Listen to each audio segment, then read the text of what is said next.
박정순 78은 늘 하얀 앞치마를 두르고 큰아들 집 부엌에 서 있던 사람이었다. 하지만 오늘은 부엌이 아닌 현관 앞, 그것도 휠체어에 앉아 있었다. 중풍 후유증으로 팔과 다리가 예전 같지 않았지만 마음은 아직 또렷했다. 아직도 며느리의 목소리가 귀에 맴돈다. 어머니, 이젠 요양원으로 가셔야 해요. 여기선 더 못 계세요. 저도 사람인데 한계가 있어요. 그 말은 단순한 권유가 아니라 명령처럼 날카로웠다. 정수는 말하려다 입을 닫았다. 거실에 있던 손주들이 큰 눈으로 자신을 바라보고 있었기 때문이다. 그 눈앞에서 매달릴 수 없었다. 그래, 알았다. 짧은 한마디를 남기고 휠체어 바퀴를 스스로 굴렸다.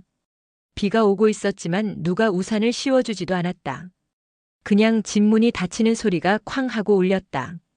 골목길로 나오자 습기 섞인 비 냄새와 자동차 바퀴 소리가 뒤섞여 들려왔다. 정수는 담벼락에 기대어 잠시 숨을 골랐다. 왼손은 여전히 힘이 덜 들어가 휠체어 손잡이를 꽉 쥘 수 없었다.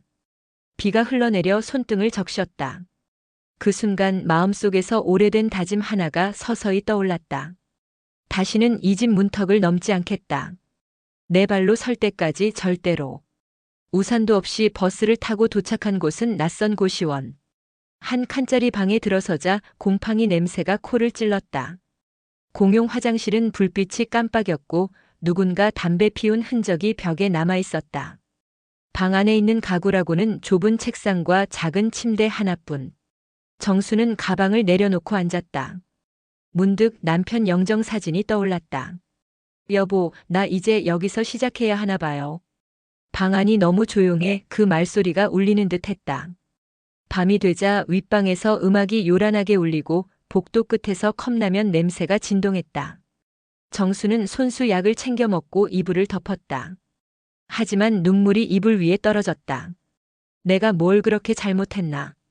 낮에 며느리가 한 말이 계속 떠올랐다. 어머니 계시면 집안 공기가 너무 무거워요. 애들도 스트레스 받아요. 정수는 베개를 껴안고 숨을 깊게 들이마셨다. 그래, 무겁다. 내가 이 집에서 짐이 되었구나. 며칠째 비가 계속됐다. 좁은 고시원 복도는 젖은 빨래 냄새와 인스턴트 커피 냄새가 섞여 있었다. 정수는 매일같이 스스로 밥을 차렸다. 전기밥솥 하나, 반찬통 몇 개, 그게 전부였다. 한 숟가락씩 밥을 먹으며 스스로에게 말했다. 이 정도면 괜찮아. 나 혼자서도 할 수 있어. 하지만 몸은 거짓말을 하지 않았다. 왼팔이 자주 저리고 다리가 풀리듯 힘이 빠졌다. 어느 날은 일어나려다 그대로 쓰러졌다. 눈을 뜨자 병원 응급실이었다. 하얀 불빛, 코에 꽂힌 산소관, 팔목에 차인 환자 팔찌. 보호자 안 오셨어요? 간호사가 물었다. 정수는 대답 대신 핸드폰을 내밀었다. 아들에게 전화를 걸었지만 수화기 너머로 짧은 대답만 들려왔다. 엄마, 지금 회의 중이야. 나중에 갈게. 그리고 전화가 끊겼다. 정수는 병실 천장을 보며 숨을 고르다 눈물이 흘렀다. 침대 옆 커튼 너머에서 옆자리 환자가 중얼거렸다. 자식이 안 와요? 정수는 대답 대신 고개만 저었다. 그날 밤 병실 불이 꺼진 뒤에도 그녀는 눈을 감지 못했다. 심장이 너무 세게 뛰어서 이대로 멈출까 무서웠다. 며칠 뒤 퇴원했지만 고시원 계단을 오르는 일이 고통이었다. 누가 손이라도 잡아줬으면 싶었지만 잡아줄 손은 없었다. 정수는 더 이상 참을 수 없었다. 내가 이렇게 살다 죽을 순 없어. 그녀는 휴대폰을 켜고 동주민센터 번호를 눌렀다. 저 혼자 사는데 몸이 불편해요. 도움 받을 수 있나요? 전화기 너머에서 따뜻한 목소리가 들려왔다. 어르신, 방문 상담 가겠습니다. 기다려주세요. 그날 오후 사회복지사가 방문해 돌봄 서비스, 기초연금, 병원 이동 지원 등을 안내했다. 정수는 서류에 도장을 찍으며 속으로 되뇌었다. 그래, 이제부터 내 삶은 내가 정한다. 돌봄 서비스 덕분에 집안에 방문 간호사가 오기 시작했다. 기초 물리치료도 받으며 조금씩 걸음을 옮길 수 있게 되었다. 바로 그때 병실에서 만났던 간병인 윤 씨에게 전화가 왔다. 어머님 잘 지내세요? 저도 요즘 일 쉬고 있어요. 윤 씨는 정순의 집으로 찾아와 김치찌개를 끓여주었다. 방 안에 오랜만에 사람 냄새가 돌았다. 저녁을 먹으며 두 사람은 마음속 이야기를 꺼냈다. 윤 씨 역시 시댁에서 쫓겨난 경험이 있었다. 제가 시어머니 간호했는데 남편이 이혼하자고 했어요. 저도 다 버리고 나왔어요. 정수는 그 이야기에 가슴이 먹먹해졌다. 둘은 서로의 상처를 꺼내놓으며 묘한 연대를 느꼈다. 윤 씨의 조언으로 정수는 재활센터 등록을 하고 동네 복지관 프로그램에도 참여했다. 거기서 만난 사람들 대부분이 비슷한 사연을 가진 노인들이었다. 누구는 자식에게 재산을 다 주고 버림받았고 누구는 요양원에 갔다가 스스로 나왔다고 했다. 정수는 그 이야기들을 들으며 힘을 얻었다. 나 혼자가 아니구나. 어느 날 짐을 정리하다 남편의 서류 봉투가 나왔다. 거기에는 남편이 생전에 써둔 유언장이 들어있었다. 재산은 아내가 원하는 대로 쓰되 돌봄 책임을 다하는 자식에게 상속한다. 정수는 손이 떨렸다. 큰아들이 이 사실을 알고도 숨겼다는 생각이 스쳤다. 그래서 그 집에서 나를 내쫓았구나. 분노와 배신감이 동시에 밀려왔다. 그날 밤 정수는 결심했다. 내가 당한 일을 그냥 넘기지 않겠다. 윤 씨에게 도움을 청해 법률 상담을 예약했다. 어머님, 이젠 무서워하지 마세요. 싸울 힘은 우리에게 있어요.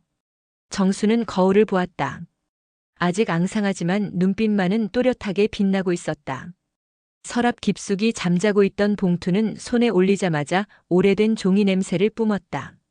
박정수는 조심스럽게 모서리를 들어 올리고 봉투 입구를 따라 손톱으로 천천히 긁었다. 종이가 마찰음과 함께 열리며 안에서 접힌 서류가 한 장 미끄러져 나왔다. 자필 유언장 4글자가 가장 먼저 눈에 들어왔다. 글씨는 남편의 버릇대로 오른쪽으로 약간 기울어져 있었다. 재산은 아내가 원하는 대로 쓰되 돌봄 책임을 다하는 자식에게 상속한다. 그 문장을 읽는 순간 정수는 숨을 한 박자 놓쳤다. 남편의 목소리가 귓가에서 살아났다. 당신 고생만 하고 살지 말아요. 나 없으면 당신 마음대로 해요. 그 다정하고도 미안한 말투가 지금에 와서 칼처럼 선명했다. 봉투 속에는 오래된 통장 사본과 도장, 그리고 남편의 짤막한 메모도 있었다. 큰아들에게 맡기지 말 것. 내 말투가 거칠어 보여도 마음은 당신 편. 정수는 무릎 위에 종이를 펼쳐놓고 한 글자 한 글자 어루만졌다. 유언은 공증 없이 자필로 쓰여 있었지만 날짜와 서명, 날인이 있었다. 법적으로 싸워볼 수 있는 흔적. 그녀는 핸드폰을 들어 사진을 찍고 윤 씨에게 메시지를 보냈다. 내게 유언장이 있었어. 곧바로 답장이 왔다. 어머님, 오늘 저녁 변호사 예약 잡을게요. 이건 흐름이 바뀔 겁니다. 해질 무렵 작은 법률사무소의 불빛이 켜졌다. 젊은 변호사는 서류를 유심히 본 뒤 고개를 끄덕였다. 자필 유언의 효력은 조건을 갖추면 인정됩니다. 무엇보다 돌봄 책임 조항이 핵심이에요. 큰아드님이 실질적 돌봄을 이행하지 않았다면 상속 재분할과 명예 변경 무효 소송이 가능합니다. 정수는 손을 모았다 폈다. 저를 집에서 내쫓았어요. 증거가 있을까요? 변호사는 메모장을 펼쳤다. 그날의 문자, 통화 기록, 병원 호출 기록, 방문 요양센터의 간호일지, 주민센터 상담 기록. 가능하면 당시 상황을 목격한 사람들의 진술도요. 그녀는 고개를 끄덕였다. 가슴 한가운데에 작은 돌이 하나 톡 하고 떨어지는 소리가 났다. 무게가 생기자 오히려 중심이 잡혔다. 집으로 돌아오자 윤 씨가 이미 테이블에 앉아 있었다. 따끈한 차와 공책 2권. 증거 목록 타임라인. 오늘부터는 우리도 기록해요. 공책 첫 장에 윤 씨가 제목을 썼다. 문 밖에 어머니 사건 일지. 정수는 떨리는 손으로 적어 내려갔다. 장례식 이후 연락 단절. 병원 응급호출 시 부재. 고시원 이주. 방문간호 시작. 적을수록 분노가 아니라 명료함이 차올랐다. 감정은 흔들리지만 기록은 흔들리지 않았다. 다음 날 아침 정수는 고시원 사장에게 정중히 부탁해 복도 CCTV 영상을 확인했다. 비 오는 날 며느리가 현관문을 닫고 들어가는 뒷모습이 흐릿했지만 찍혀 있었다. 휠체어 바퀴 자국이 물길을 남기고 밀려나는 장면도. 사장은 난처해했지만 법률 요청서 사본을 보여주자 USB에 담아주었다. 어르신 잘 되셔야 할 텐데. 짧은 위로가 처연하게 따뜻했다. 그날 저녁 큰아들에게 전화가 왔다. 익숙한 그러나 더 낯설어진 목소리. 엄마 요즘 뭐 하셔? 이상한 사람들이 집에 찾아와 질문해. 유원장이니 뭐니 그거 그냥 없던 걸로 하자. 정수는 평온하게 말했다. 없던 일이 아니니 없던 걸로 못해. 수화기 너머에서 잠시 침묵. 이내 낮게 가라앉은 목소리가 들렸다. 엄마 어떻게 이렇게 변했어? 그녀는 대답 대신 창문을 열었다. 바람 소리가 수화기에 스쳤다. 나는 변한 게 아니라 내가 누군지 알게 된 거다. 며칠 사이 방문 요양 기록과 통장 사용처가 정리됐다. 남편 사후 거액이 큰아들 계좌로 이체된 흔적, 가족 공동 비용이라는 메모 뒤에 연결된 대출 상환, 그러나 정순을 위한 병원비는 본인 부담으로 처리된 병원 영수증. 변호사는 서류처를 묵직하게 꾸렸다. 첫 공방에서 밀리면 안 됩니다. 정면 승부로 가요. 윤 씨가 장갑을 건네며 웃었다. 전쟁할 때도 밥은 먹어야 해요. 식탁 한가운데 김이 몰아골랐다. 미지근한 국물 한 숟갈이 식도에 내려가자 심장의 박동이 일정해졌다. 정수는 숟가락을 내려놓고 눈을 감았다. 여보, 나 이제 당신의 유언을 내 삶으로 쓰겠습니다. 밤이 깊어지자 그녀는 손수 꺼낸 작은 머플러를 목에 둘렀다. 남편이 겨울마다 고집처럼 둘러주던 체크무늬. 거울 속의 자신이 낯설 만큼 단단해 보였다. 나는 더 이상 누구의 짐이 아니다. 속삭임이 방 안에 앉았다. 그 말은 무너지지 않는 의자처럼 그녀의 등을 받쳤다. 내일 할 일이 분명했다. 주민센터에 사실확인서 요청, 병원 통화기록 발급 신청, 법원 제출용 진술서 초안 작성. 정수는 메모 끝에 작은 네모칸을 그렸다. 하나씩 체크할 수 있도록. 다음 칸 옆에는 작게 적었다. 포기하지 않기. 소장이 접수된 지 사흘 뒤 우편함에 두툼한 등기가 꽂혔다. 성년 후견 개시 심판 청구. 큰아들과 며느리 명의였다. 사유란에는 피후견 임박정순이 판단 능력 저하, 재산 처분 위험이라고 적혀 있었다. 정수는 종이를 내려다보다가 잠시 웃음이 났다. 분노의 끝을 지나면 웃음이 나온다고 했던가. 그녀는 윤 씨에게 문자를 보냈다. 이젠 내 정신도 빼앗겠대. 윤 씨가 곧장 달려왔다. 겁먹지 마세요. 우리가 더 잘 압니다. 어머님은 또렷해요. 변호사에게 전화하자 답이 왔다. 예상했던 수입니다. 오히려 역풍이 될 겁니다. 병원 진단서, 인지검사 결과, 일상생활 기록을 내면 됩니다. 그 길로 병원으로 향했다.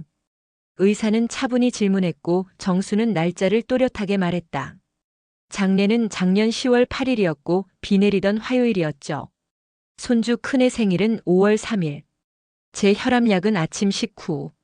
의사가 미소 지었다. 생활력 강한 분이네요. 인지 기능 저하 소견 없습니다. 진단서는 명확했다. 돌아오는 길 며느리에게서 전화가 왔다. 어머니, 왜 이렇게 어깨에 힘을 주고 사세요? 다 어머니를 위한 거예요. 목소리는 달콤했으나 속뜻은 뻣뻣했다. 정수는 말했다. 어깨에 힘을 준 게 아니고 등을 곧게 세운 거다. 통화가 끊기자 윤 씨가 박수를 쳤다. 나 오늘 그 말 메모해도 돼요? 집 앞에는 낯선 차가 서 있었다. 남자가 2명 내리더니 배를 눌렀다. 어르신 가정 방문 심리 평가 나왔습니다. 변호사가 보낸 문자 덕에 대비는 되어 있었다. 정수는 방문 요양 일지, 복지관 출석표, 자필 가계부를 차례로 내보였다. 밑반찬은 멸치 시금치 무나물. 오늘 지출은 두부와 다시마. 국은 싱겁게. 남자들의 표정이 조금 풀렸다. 생활이 체계적이시네요. 한 명이 중얼거렸다. 평가표 끝에 작은 별표가 그려졌다. 그날 밤 큰아들이 보낸 메시지 하나가 화면에 떠올랐다. 엄마, 이렇게까지 해야 돼? 정수는 답장을 쓰다 지웠다. 대신 창밖의 가로등을 한참 바라봤다. 나를 지키는 건 너를 무너뜨리려는 게 아니다. 이틀 뒤 지역 방송에 인터뷰가 나갔다. 며느리는 눈가를 붉히고 말했다. 시어머니가 요즘 이상하세요. 누구 말도 안 듣고 낯선 사람들과 돈 문제를. 영상 말미에 흐릿한 휠체어 사진이 첨부됐다. 윤 씨가 TV를 끄며 혀를 찼다. 저 사진 집 밖으로 밀어낼 때 찍은 것 같은데요. 정수는 리모컨을 내려놓았다. 감정에 휘둘리지 말자. 우린 기록으로 말하자. 다음 날 복지관 게시판에 사실 확인서가 붙었다. 상담사 서명이 또렷했다. 내담자 박정순 의사결정 능력 양호 돌봄 서비스 성실 이용. 작은 종이는 그러나 큰 바람을 막아냈다. 법원은 신속히 신문 기일을 잡았다. 대기실 의자에 앉아있자니 며느리가 스카프를 고치며 다가왔다. 어머니, 우리 가정을 망치실 거예요? 낮은 속삭임. 정수는 눈을 들었다. 망가뜨린 게 누군데? 비 오던 날 현관문 닫은 사람. 며느리의 표정이 일그러졌다가 곧 미소를 되찾았다. 그래도 어머니는 우리 식구잖아요. 정수는 고개를 저었다. 식구는 밥을 함께 먹는 사람이다. 문 밖으로 밀어낸 건 가족이 아니라 타인이다. 말을 끝내자마자 서기가 이름을 불렀다. 신문은 길지 않았다. 판사는 의사 소견서를 확인하고 일상생활 기록을 훑어보더니 고개를 끄덕였다. 성년후견 개시 청구는 기각합니다. 부당한 청구를 남용한 점 유의하시기 바랍니다. 며느리의 입술이 굳어졌다. 큰아들은 재빨리 고개를 숙였지만 그 숙임이 사과인지 체면 칠해인지 분간이 가지 않았다. 법원 밖 기자가 다가와 마이크를 들이밀었다. 어르신 한마디만요. 정수는 짧게 말했다. 늦게 배운 말이 있습니다. 아니요. 그 말로 제가 살아났습니다. 화면 아래 자막이 흘렀다. 아니오로 돌아온 존엄. 그날 밤 우편함에 또 하나의 등기가 들어왔다. 이번엔 큰아들의 소송장. 상속 재분할 협의. 변호사가 전화로 웃음을 섞어 말했다. 이제 본판으로 들어갑니다. 준비는 이미 되어 있지요. 정수는 깊게 숨을 들이마셨다. 거실 한가운데 의자를 끌어놓고 앉아 등을 곧게 세웠다. 벽식의 초침이 또박또박 미래로 나아갔다. 그 소리가 이상하게도 용기를 주었다. 나는 더 이상 문 밖에 서 있지 않다. 문을 열 준비가 끝나간다. 법정 복도는 왁스 냄새와 종이 냄새로 가득했다. 박정수는 검은 가디건을 여미고 천천히 입구를 지났다. 방청석 구석에는 윤 씨와 복지관 동년배들이 자리 잡고 있었다. 박 할머니는 조그만 엿을 쥐어주며 말했다. 단 걸 먹으면 덜 떨려요. 정수는 웃으며 엿을 한 입 베어 물었다. 달콤함이 혀끝을 지나 식도까지 내려가자 호흡이 고르게 풀렸다. 괜찮아요. 오늘은 국 대신 엿이 내 편이네. 재판장은 사건 번호를 확인하고 원고석과 피고석을 바라보았다. 원고석의 큰아들과 며느리는 단정하게 차려입었지만 표정은 굳었다. 원고 대리인은 서면을 낭독했다. 피고는 고인의 예금을 독점하여 자녀들의 유류분을 침해하였고 재산을 임의로 처분하였습니다. 변호사가 맞서 서류철을 펼쳤다. 피고는 고인의 배우자로서 유언에 따른 권한을 가지며 사용처 대부분이 피고의 생계와 돌봄 서비스 그리고 지역 취약계층을 위한 공동식사 운영비로 지출되었습니다. 더 정보는 스크린으로 보시겠습니다. 법정 스크린에 사진이 순서대로 떴다. 비 오는 날 젖은 휠체어 바퀴 자국이 남긴 CCTV 캡처, 응급실 호출 기록, 주민센터 상담 확인서 방문 요양 일지, 식자재 영수증, 혈압 체크표 공동식사 공지문. 판사는 서류를 넘기며 질문했다. 원고 측, 피고에 대한 실질적 돌봄 제공 증빙 있으십니까? 병원 동행, 간병 비용, 정기적 왕래 등. 원고 대리인이 내민 영수증 몇 장은 날짜가 엇갈렸고 항목은 모호했다. 장 받습니다. 판사는 되물었다. 누굴 위해서입니까? 구체적 대상이 불분명합니다. 증인신문에 윤 씨가 섰다. 비 오는 날 며느리께서 문을 닫고 들어가셨고 어머니가 홀로 복도로 밀려났습니다. 이후 어머니와 함께 생활 기록을 만들었습니다. 다음으로 복지관 사회복지사가 진술했다. 내담자는 판단 능력 양호, 돌봄 서비스 성실 이용, 지역사회 자원 연계 적극적. 큰아들 측 반대 신문은 공허하게 튕겼다. 감정개입이라는 단어가 몇 번이고 등장했지만 기록은 흔들리지 않았다. 마지막으로 정순이 자리에서 일어났다. 그녀는 법정의 공기를 한번 깊이 들이마셨다. 전 집에서 쫓겨났고 그래도 밥을 먹고 약을 먹어야 해서 살았습니다. 남편은 제게 제 삶을 마음대로 쓰라고 했습니다.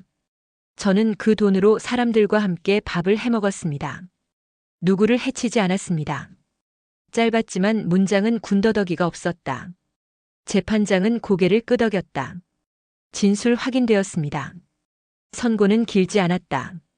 자필 유언의 성립이 인정되고 돌봄의 실질적 이행이 결여되었음이 증거로 충분합니다. 원고의 청구를 기각하고 피고의 권한을 확인합니다. 아울러 피고의 지출 중 상당 부분이 지역사회 복리에 기여하였다는 점을 부가적으로 판단 이후에 적시합니다. 망치 소리가 울리자 방청석에서 낮은 탄식과 안도의 숨이 동시에 터졌다. 큰아들은 자리에서 일어나 무언가 말하려다 멈췄다. 며느리는 고개를 숙였고 그 숨어드는 어두운 그림자가 오래 남았다. 법정 밖에는 기자들이 서 있었다. 마이크가 여러 개 내밀어졌다. 어르신 한 말씀만. 정수는 한치 흔들림 없이 말했다. 어머니를 문 밖으로 밀어내는 건 집안의 수치를 바깥으로 내보이는 일입니다. 저는 오늘 문을 다시 닫았습니다. 짧은 인터뷰가 저녁 뉴스에 나가자 화면 아래 자막이 깔렸다. 문 밖의 어머니 문을 다시 달다. 쪽방 골목에서는 박수와 눈물이 뒤섞였다. 그날 밤 정수는 창문을 열어 달빛을 한 사발 들이켰다. 쌀통을 열어 남은 양을 확인하고 새로 작성한 가계부의 첫 줄에 적었다. 내일 첫 공동 식사 준비. 잠들기 전 큰아들에게 메시지가 왔다. 엄마 이야기 한 번만 하자. 그녀는 답했다. 내일 공동 식사 끝나고 와라. 설거지부터 같이 하자. 잠시 뒤 알았어라는 짧은 수락이 뜨고 사라졌다. 정수는 미소를 지었다. 오늘 얻은 건 통장이 아니라 선택권이었다. 그리고 내일 줄 건 용서가 아니라 책임일 것이다. 아침부터 골목이 분주했다. 중고 냉장고가 배달되어 들어오고 접이식 식탁이 펼쳐졌다. 벽에는 공동 식사 낮 12시, 스트레칭 오후 3시, 책 읽기 저녁 7시가 적힌 안내가 붙었다. 박정수는 새 냄비를 꺼내 물부터 올렸다. 오늘은 들깨미역, 무나물, 달걀지단. 윤 씨가 장갑을 끼고 웃었다. 쉼터 이름은요? 정수는 현판을 들어보였다. 문 밖의 밥상. 글씨는 단단했고 나무결은 따뜻했다. 못을 받고 현판을 다는 순간 공용 부엌의 공기가 한 단계 밝아졌다. 정오 첫 그릇이 나갔다. 떨리는 손으로 쇠그릇을 받던 노인, 장난기 가득한 눈으로 추가 반찬을 청하던 청년 말없이 숟가락을 들었다 내려놓았다 하던 중년의 여자. 각기 다른 사연들이 김처럼 피어올랐다 사라졌다. 정수는 사람들의 빈 그릇 바닥에서 오래전 자신의 허기를 보았다. 맛있게 드셨어요? 그녀가 묻자 한 노인이 고개를 깊게 숙였다. 네. 문 밖에 서 있던 내 손이 다시 따뜻해졌어요. 그 말에 정순의 눈이 잠깐 젖었다. 하지만 그녀는 고개를 곧게 들었다. 주방에서는 눈물이 아니라 물이 더 필요했다. 오후에는 자원봉사 교육을 했다. 손 씻기 시간 조리도구 번호 붙이기, 냉장고 칸 구획 나누기, 알레르기 표시 원칙. 우린 작아서 더 정확해야 해요. 작은 곳의 실수는 곧 사람의 실수니까요. 모두가 고개를 끄덕였다. 게시판 옆에는 투명한 파일 철이 걸렸다. 수입 지출 내역, 영수증 사본 결산표. 보는 눈이 많으면 정직해진다는 문구 아래 작은 필기체로 덧붙였다. 정직은 오래가는 힘. 해질 무렵 예상치 못한 손님이 왔다. 큰아들과 며느리였다. 둘은 현관에서 한동안 들어오지 못하고 서성였다. 정순이 먼저 손짓했다. 설거지통은 저기다. 큰아들이 머쓱하게 웃고 고무장갑을 꼈다. 물이 튀었고 그 물방울이 그의 뺨으로 튀었다. 며느리는 분리수거표를 읽고 종량제 봉투를 들었다. 윤 씨가 살짝 눈짓했다. 받아줄 거예요? 정수는 낮게 답했다. 받아들이되 책임부터. 저녁 책 읽기 시간 벽에 흰 보드가 세워졌다. 오늘의 문장 아니요. 정수는 보드펜으로 천천히 적었다. 오늘 우리 모두가 배울 단어입니다. 서로에게도 스스로에게도 필요합니다. 착취와 모욕의 아니오라고 말하는 법. 잠시 침묵이 흘렀다가 박수가 일었다. 멀찍이 서 있던 며느리의 어깨가 아주 조금 내려앉았다. 그녀는 종이에 조용히 무언가를 적었다. 회계 내역 정리 양식이었다. 매달 5일 공시 사용처 사진 기록. 밤이 깊자 정수는 게시판 앞에서 혼자 섰다. 지출표 한 칸에 긴급 의료가 새로 생겼다. 오후에 복도에서 쓰러졌던 청년의 처방전. 다음 달엔 간이 침대가 하나 더 필요하겠네. 그녀가 중얼거리자 뒤에서 큰아들이 말했다. 내가 조립할게. 며느리가 덧붙였다. 영수증은 제가 붙일게요. 정수는 고개를 끄덕였다. 내일 아침 7시에 시작한다. 지각은 안 된다. 집으로 돌아가기 전 둘은 현관에서 멈췄다. 큰아들이 더듬더듬 말했다. 엄마 미안해. 정수는 대꾸 대신 어깨를 한번 두드렸다. 미안하다고 끝나지 않는다. 내일부터 시작해라. 며느리가 깊게 허리를 숙였다. 그 숙임은 처음으로 카메라를 의식하지 않은 모양이었다. 밤 공기가 골목을 쓸고 지나갔다. 문 밖의 밥상 현판이 바람에 가볍게 흔들렸다. 정수는 그 흔들림을 오래 지켜봤다. 흔들리되 떨어지지 않는 것. 그것이 오늘의 승리였다. 가을이 무르익었다.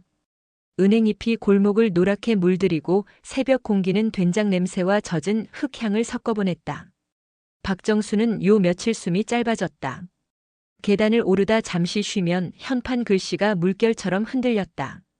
그녀는 의자에 앉아 손을 데우고 주전자에 물을 올렸다. 오늘은 들깨미역 소화 잘 되게. 윤 씨가 부엌에 들어왔다. 어머님, 오늘은 제가 더 할게요. 정수는 고개를 끄덕였다. 그럼 너는 불 조절, 나는 간. 그때 큰아들과 며느리가 문을 열었다. 두 사람의 손은 비어 있었다. 허술하게 비어 있는 그 손이 오히려 진심 같았다. 큰아들이 먼저 말했다. 엄마, 우리 그날의 문을 이제야 봤어. 정순이 미소를 지었다. 그 문은 너희가 닫았고 나는 다른 문을 열었다. 딸아이처럼 여인 며느리가 낮게 말했다. 저도 매주 오겠습니다. 목욕 봉사 배우고 싶어요. 정수는 고개를 끄덕였다. 그럼 좋다. 여기선 말보다 손이 말한다. 테이블 위에 봉투가 올려졌다. 유언장 초안.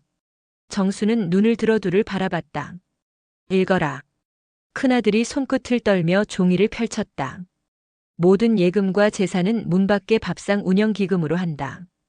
다만 자식들에게는 매달 장학기부를 대행할 의무를 부여한다.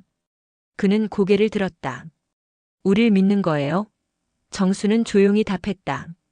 믿음은 주는 게 아니라 해내며 싸는 거다. 의무를 다해라. 그러면 믿음이 생긴다. 며느리가 고개를 끄덕이며 다짐하듯 적었다. 매달 5일 회계 공시 완료.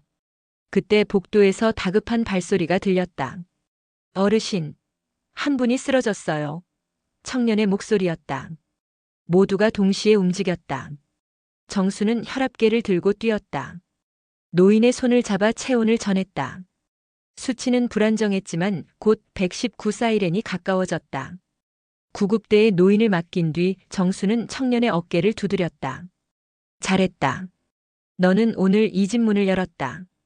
청년의 눈가가 붉어졌다. 그는 조용히 고개를 숙였다. 돌아오는 길 큰아들이 말했다. 엄마, 나도 오늘 문을 보았어.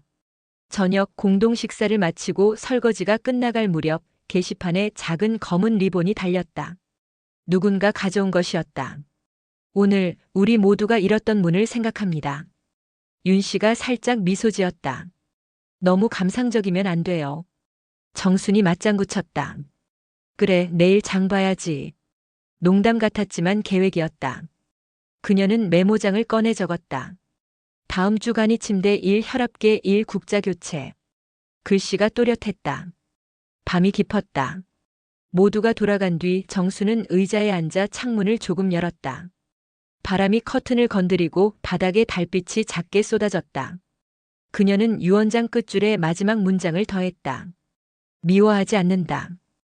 다만 다시는 그때로 가지 않겠다. 점을 찍는 순간 손끝 떨림이 잦아들었다. 불을 끄고 누웠을 때 마음속에서 조용한 함성이 일었다. 나는 끌려나가지 않는다.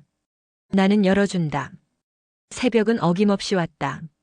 그러나 알람이 울리기 전에 그녀의 몸은 잠시 머물렀다.